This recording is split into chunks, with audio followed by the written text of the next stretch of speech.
नमस्कार दोस्तों, कैसे हैं आप लोग। उम्मीद करती हूँ आप सभी अच्छे और स्वस्थ होंगे। आज मैं फिर एक नई कहानी के साथ आपके सामने हाजिर हूँ। उम्मीद करती हूँ ये कहानी भी आपको पसंद आएगी। दोस्तों, आज जो कहानी मैं आपको सुनाने वाली हूँ वो कहानी है गणेश चतुर्थी से संबंधित। वैसे तो गणेश चतुर्थी के संबंध में कई कहानियाँ प्रचलित हैं, लेकिन मैं उन प्रचलित कहानियों में से आपको मुख्य 4 कहानियाँ आज सुनाने वाली हूँ। तो चलिए कहानी शुरू करते हैं। हिंदू पंचांग के अनुसार गणेश चतुर्थी का व्रत एवं त्यौहार भाद्रपद मास के शुक्ल पक्ष की चतुर्थी को मनाया जाता है। इस दिन लोग चतुर्थी का व्रत रखते हैं और इसी दिन से ही गणेश उत्सव की शुरुआत भी हो जाती है। इस दिन गणपति की स्थापना के साथ शुरू होने वाला गणेश उत्सव अगले 10 दिन तक मनाया जाता है और ठीक अगले 10वें दिन अनंत चतुर्दशी के दिन गणपति विसर्जन के साथ ही यह महोत्सव समाप्त हो जाता है। गणेश चतुर्थी भगवान श्री गणेश की जन्मतिथि से जुड़ी हुई है। एक कथा अत्यंत लोकप्रिय है। कहा जाता है कि एक बार माता पार्वती स्नान करने जा रही थीं। उस दौरान उन्होंने अपने शरीर पर लगे लेप अथवा मैल के जरिए एक काया बनाई और उसमें प्राण डाल दिया ताकि उनके द्वार पर बनाया गया बालक पहरेदारी कर सके। यही बालक भगवान श्री गणेश थे, जिन्हें माता पार्वती ने अपने शरीर के लेप से निर्मित किया था।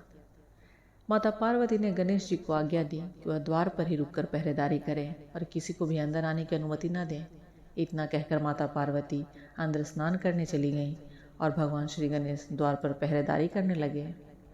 कुछ समय बाद भगवान शंकर आए और द्वार से अंदर प्रवेश करने लगे।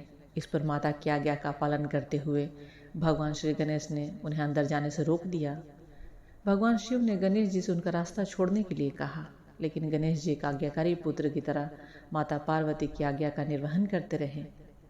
इस पर भगवान शिव अत्यधिक क्रोधित हो गए और उन्होंने अपने त्रिशूल के जरिए भगवान श्री गणेश के सर को उनके धड़ से अलग कर दिया।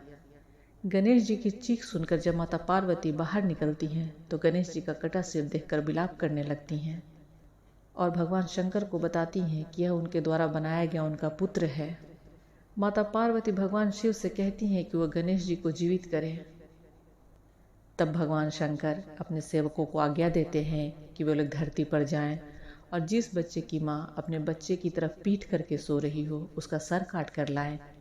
जब भगवान शिव के सेवक पृथ्वी लोक पर जाते हैं और एक हाथी जो अपने बच्चे की तरफ पीठ करके सो रही थी उसका सर काट कर कैलाश लौट आते हैं। भगवान शिव इस गजमुख को गणेश जी के धड़ से जोड़ देते हैं और प्राण मंत्र पढ़कर उन्हें जीवन दान देते हैं। इसी कारण भगवान श्री गणेश को गजानन भी कहा जाता है। दूसरी प्रचलित कहानी कुछ इस प्रकार है।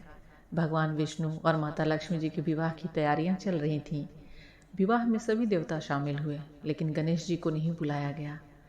जब गणेश जी नहीं दिखे तो सभी देवता ने भगवान विष्णु से गणेश जी के नहीं आने का कारण पूछा। भगवान विष्णु ने बताया कि उन्होंने भगवान शिव को ही निमंत्रण दिया है, गणेश जी को अलग से निमंत्रण नहीं दिया गया है।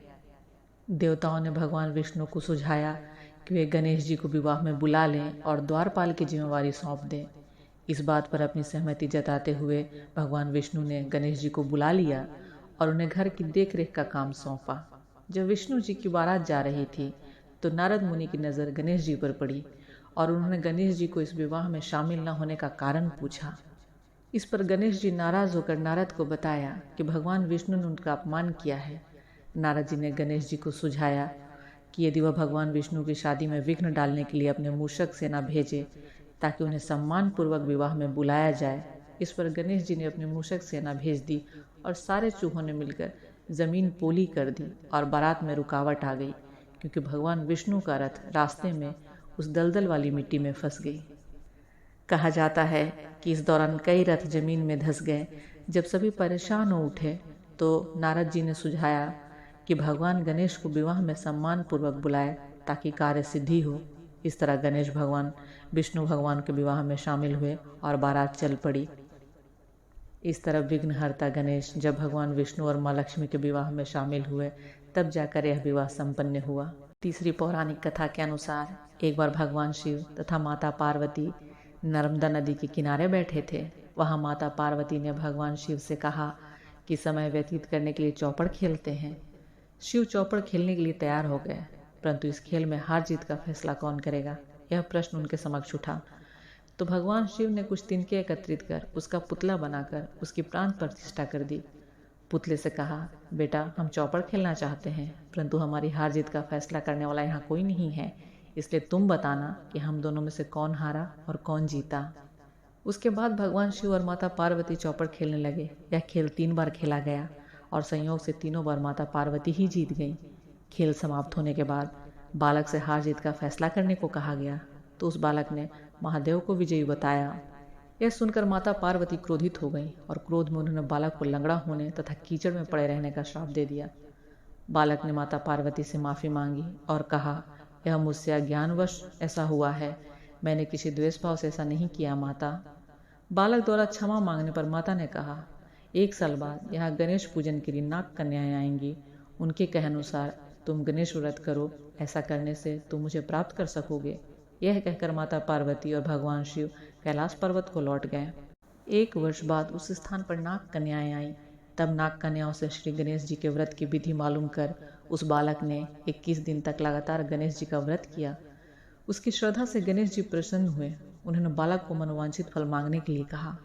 उस पर उस बालक ने कहा, हे विनायक, मुझे इतनी शक्ति दीजिए कि मैं अपने पैरों पर चलकर अपने माता पिता से मिलने कैलाश जा सकूं और उन्हें देखकर प्रसन्न हो सकूं। तब उस बालक को वरदान देकर श्री गणेश अंतर्ध्यान हो गए। उसके बाद वह बालक कैलाश पर्वत पर पहुंच गया और कैलाश पर्वत पर पहुंचने की अपनी कथा उसने भगवान शिव को सुनाई। चौपड़ वाले दिन से ही माता पार्वती शिव जी से विमुख हो गई थी, अतः देवी के रुष्ट होने पर भगवान शिव ने भी बालक के बताए अनुसार 21 दिन तक श्री गणेश जी का व्रत किया। इस व्रत के प्रभाव से माता पार्वती के मन से भगवान शिव के लिए नाराजगी थी, वह समाप्त हो गई। तब यह विधि भगवान शंकर ने माता पार्वती को बताई। यह सुनकर माता पार्वती के मन में भी अपने पुत्र कार्तिकेय से मिलने की इच्छा जागृत हुई। तब माता पार्वती ने भी 21 दिन तक श्री गणेश जी का व्रत किया तथा दूर्वा, फूल और लड्डुओं से गणेश जी का पूजन अर्चन किया। व्रत के 21वें दिन कार्तिकेय जी स्वयं पार्वती माता से मिलने आ पहुँचे। उस दिन से श्री गणेश चतुर्थी का यह व्रत समस्त मनोकामनाओं की पूर्ति करने वाला व्रत माना जाता है। इस व्रत को करने से मनुष्य के सारे कष्ट दूर होकर मनुष्य को समस्त सुख सुविधाएं प्राप्त होती हैं। चौथी पौराणिक कथा कुछ इस प्रकार है। एक बार महर्षि वेदव्यास ने महाभारत की रचना के लिए गणेश जी का आह्वान किया और उनसे महाभारत को लिपिबद्ध करने की प्रार्थना की। गणेश जी ने कहा कि मैं जब लिखना प्रारंभ करूंगा तो कलम को रोकूंगा नहीं, यदि कलम रुक गई तो मैं लिखना बंद कर दूंगा। तब व्यास जी ने कहा, प्रभु आप विद्वानों में अग्रणी हैं और मैं एक साधारण ऋषि, किसी श्लोक में त्रुटि हो सकती है, अतः आप बिना समझे और बिना त्रुटि के निवारण के श्लोक को लिपिबद्ध न कीजिएगा।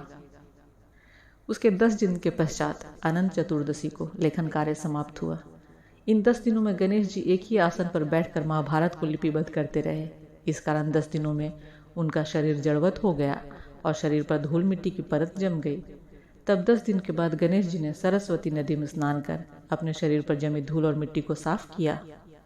जिस दिन गणेश जी ने लिखना आरंभ किया था उस दिन भाद्र मास के शुक्ल पक्ष की तृतीया तिथि थी। इसी उपलक्ष्य में हर साल इसी तिथि को गणेश जी को स्थापित किया जाता है और 10 दिन मन, वचन, कर्म और भक्ति भाव से उनकी उपासना करके अनंत चतुर्दशी को उनको विसर्जित कर दिया जाता है। इन कहानियों का आध्यात्मिक महत्व यह है कि 10 दिन हम संयम से जीवन व्यतीत करें और 10 दिन के पश्चात अपने मन और आत्मा पर जमी हुई वासनाओं की धूल को मिट्टी की प्रतिमा के साथ ही विसर्जित कर दें। दोस्तों, आपको ये कहानियाँ कैसी लगी? आप प्लीज़ मुझे कमेंट करके ज़रूर बताइएगा। अगर आपको ये सारी कहानियाँ पसंद आई तो प्लीज़ मेरे चैनल को लाइक और सब्सक्राइब ज़रूर कर दीजिएगा, ताकि मैं आगे भी आपको ऐसी अच्छी अच्छी कहानियाँ सुनाती रहूँ। Thank you so much.